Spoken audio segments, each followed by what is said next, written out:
Okay, dito na tayo sa clipper. Maganda dito mga ka-promdi kasi meron siyang ganito.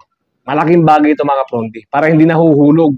Kasi minsan, yung mga customer tayo, pag pupunta sa shop, umihiram ng ganito. Eh kung wala kang lalagyan ng ganito, di ba cute? Ayan o. Cute siya, di ba mga ka-promdi? Cute. Hindi, kaso lang hindi cute yung nag-unbox. Ayan mga ka-promdi. Okay?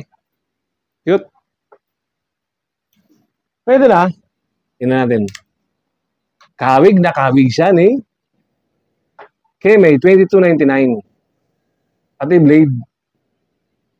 Kawig. Kulay lang nagkakaiba. Ayan. Paikutan ko mga promdi ha. Paikutan ko ulit. Para may idea kayo. Ayan. Ayan, mayroon siyang W mark sa blade. May name tag siya, may pangalan. Ayan. May W mark din siya dito. Ayan, W mark.